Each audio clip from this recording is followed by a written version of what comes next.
सबसे पहले तो ये कि आप सब लोग इतना समय निकालकर एशना और अंजन को आशीर्वाद देने के लिए आए, इसके लिए मैं बहुत तहे दिल से शुक्रगुजार हूँ।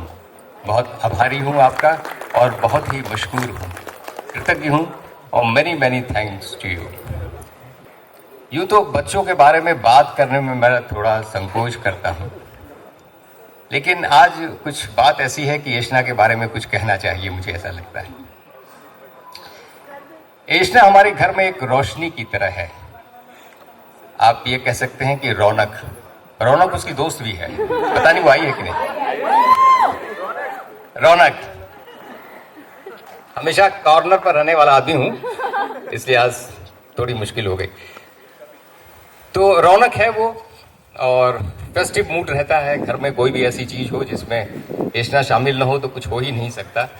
अपना तो कुछ हाल ऐसे ही है कि ये दुनिया अगर मिल भी जाए तो क्या है, ऐसा ही मूड रहता है। लेकिन एशना ने सिखाया हमको कि ये दुनिया ऐसी नहीं है, और अगर ये मिल जाए तो भी इसमें कुछ बात है। उससे सीखने की कोशिश करता हूँ। लेकिन यही एशना जब छोटी सी थी तो दूध बिल्कुल नहीं पिया करती थी। मम्मी उसकी बहुत परेशान रहती थी कि दूध कैसे पिएगी। तो उसके लिए एक ड्रामा शुरू करना पड़ा मुझे। हम ऊपर के फ्लोर पर रहते थे, नीचे के फ्लोर पर हमारे टेनेंट रहते थे। तो एक दिन जब ये दूध नहीं पी रही थी तो एक ड्रामा शुरू हुआ कि नीचे वाली लड़की बहुत तेजी से दूध पी रही है, और जैसे जैसे वो दूध पीती जाएगी उसके पापा जीत जाएंगे। अब एशना को ये बर्दाश्त नहीं था कंपटीशन में कि वो नीचे वाली लड़की के पापा जीत जाए। उसने दूध का गिलास उठाया और फिर मैंने कमेंट्री शुरू की।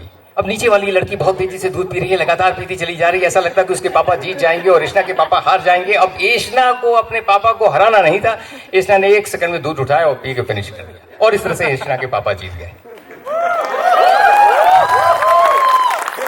तब से रोज ये क्रम चलता था।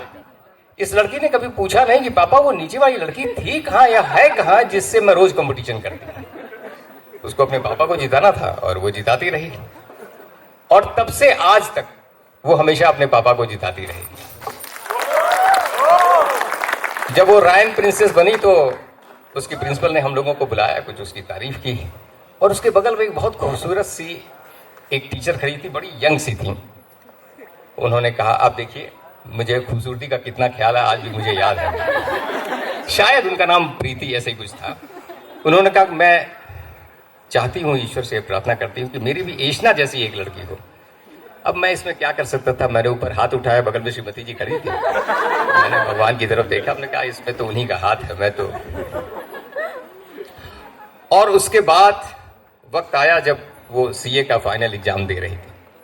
हम लोग सेंटर पर गए तो देखा कि बड़े धुरंधर बड़े बड़े लोग उस एग्जाम को दे रहे हैं। बच्चे भी थे, लेकिन एशना की मम्मी डर गई। उन्हें लगा कि अरे ऐसे लोग हैं जिनके पास पढ़ते पढ़ते बाल भी कम हो गए हैं और वो भी एग्जाम दे रहे हैं, ऐसे में क्या करेगी। कुछ पता किया उन्होंने और फिर एशना से कहा, एशना तुम इसको कैसे दे सकती हो, इसमें तो 2-3% लोग ही पास होते हैं। एशना ने कहा, मम्मी चिंता मत कीजिए, मैं उन 2% लोगों में हूं। अब कैसे कहा मैं नहीं जानता, लेकिन हाँ ये सच्चाई है। उसने कहा और ऐसा हुआ। धीरे धीरे वो वक्त आ गया जब एशना ने मुझसे कहा कि आपको अंजन से मिलना चाहिए। अब मुझे धक्का लगा। मैंने कहा, यार छोटी सी लड़की इतनी बड़ी सी, ये कैसे, ये यहाँ तक कैसे पहुंच गई। मुझे पता है नहीं। माता पिता को लगता है बच्चों को कि बच्चे छोटे ही हैं, हमेशा छोटे ही लगते हैं। आज भी ऐसा लगता है, लेकिन सीने पर पत्थर रख के मैंने कहा कि बुलाओ, मैं पूछता हूँ उससे। बड़ी तैयारी की, बड़ा क्वेश्चन आंसर वगैरह इंटरव्यू के लिए मैंने तैयारी की। और घर में जैसे ही एक लहीम शहीम सा नौजवान सुंदर यंग लड़का गुजरा,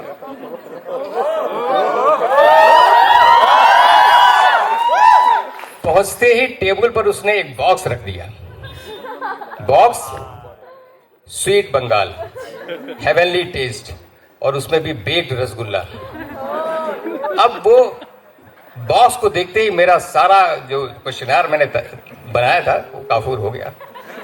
अब सारे क्वेश्चन मैं भूल गया। तब मुझे समझ में आया कि ये एमबीए वाले कॉलेज में पढ़ाते क्या हैं।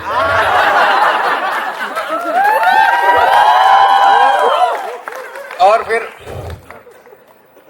मम्मी ने जब उसको देखा तो मम्मी का तो बस कुछ ऐसा ही मूड था कि वो क्या कहते हैं आजकल एक मीम जैसा चलता है ना, वो है, हाँ, so beautiful, so cute, so handsome, is just looking like a wow, just looking like a wow. Mummy उसकी और रेशना में बड़ा अजीब सा रिश्ता है। मुझे लगता है सभी माँ और बेटियों का रिश्ता ऐसा होता है, और मुझे लगता है कि सभी माँ को बेटी तो होनी ही चाहिए, बाप को भी होनी चाहिए, लेकिन बहुत ज़रूरी है, मुझे ऐसा लगता है। अभी किसी बात से तकरार हो गई, माँ पैसा बचाने की कोशिश करती है, मम्मी इसकी रेशना पैसा उड़ाने की कोशिश करती है, और ये बेसिकली रिफ्ट है। और जब ऐसा होता है तो तकरार भी हो जाती है। 5 मिनट बाद दोनों माँ बेटी बैठ के फोन पर कुछ देख रही होती हैं और हंस रही। बेचारे बाप के साथ ऐसा नहीं है। बाप से जब कुछ हो जाता है तो टाइम लगता है, बेचारे बाप को ही कुछ कोशिश करनी पड़ती है कि कैसे वो चीजें बीच में मीट आउट हों। तो ये अच्छी बातें कुछ तो हैं। वैसे तो रेशना को मैं बहुत, मैं कह सकता हूँ कि गाइड करता रहा हूँ, पता नहीं कितना मानती है कि नहीं मानती है, लेकिन अंजन को मैं सलाह देना चाहता हूँ। पहली सलाह तो अंजन को ये है कि भाई देखो, रोज सुबह तुम या दिन में एक बार भी, कभी भी तुम्हारा जब मौका, तुम्हारा मन लगे, उसकी खूबसूरती की तारीफ जरूर करना। आपने देखा नहीं कि मैं अपनी श्रीमती जी की कैसे तारीफ कर रहा था, क्या खूब लगती हो, बड़ी सुंदर दिखती हो, मैं रोज करता हूं। ये मेरा जो दाम्पत्य जीवन है उसके पीछे का एक राज बता रहा हूं। और ये जो डांस परफॉर्मेंस था, इसके पीछे भी एक कहानी है। जब रेशना ने कहा कि आप लोग को तो डांस करना ही पड़ेगा, तो रेशना की मम्मी ने कहा मैं तो उस गाने पर डांस करूंगी, मैं क्या करूं राम, मुझे बुढ़ा मिल गया। अरे बहुत मैंने कहा यार सबके सामने इज्जत क्यों उछालोगी, हाथ पैर जोड़ा मैं, तब जाके उन्होंने कहा कि सबके सामने कहिए क्या खूब लगती हो और सुंदर लगती हो। ठीक है, इतना कह देंगे भाई, क्या करना है। वो परफॉर्मेंस इसलिए हुआ था। तो अंजन को पहली सलाह ये है। दूसरी सलाह ये है कि जब अंजन गलती करे तो तुरंत सॉरी बोल देना चाहिए उसको, बिल्कुल देर न करे उसमें। और जब रेशना गलती करे तब भी अंजन को ही सॉरी बोलना चाहिए। मैं तो ऐसा ही करता हूं, ऐसे करने से मामला ठीक बनेगा। और तीसरी सलाह यह है, जिसे एक बहुत बड़े कवि ने दी थी, जो मैंने अडॉप्ट कर लिया, वो ये कि जितने बड़े फैसले हैं वो सब अंजन को करने चाहिए, और जितने छोटे फैसले हैं सब रेशना को करने चाहिए। बड़े फैसले कौन? इंडिया के प्राइम मिनिस्टर को क्या करना चाहिए, इकोनॉमिक पॉलिसी कैसी होनी चाहिए, अमेरिका से कैसा रिलेशन बनाना है, चाइना से क्या करना है, ये सारे बड़े बड़े फैसले अंजन को करने चाहिए।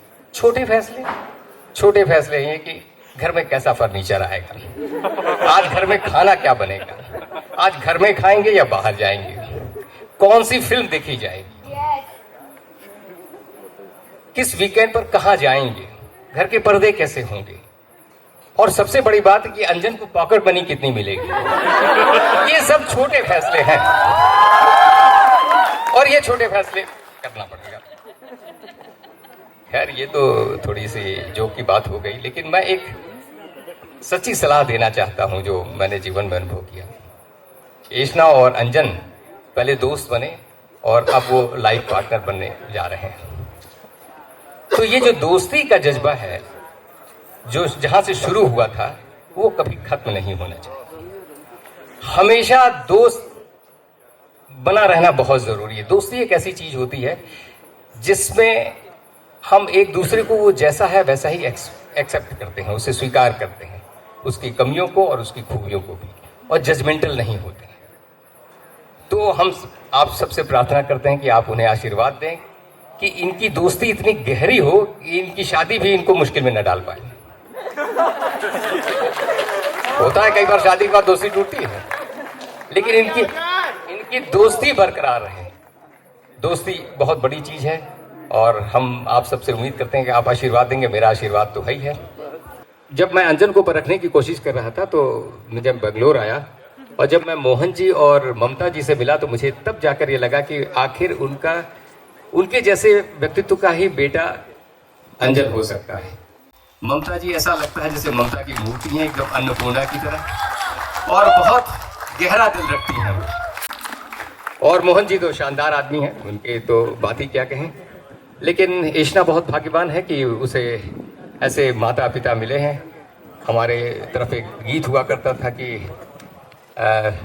बाबुल की दुआएं लेती जा जा तुझको सुखी संसार मिले, मैके की कभी ना याद आए ससुराल में इतना प्यार मिले।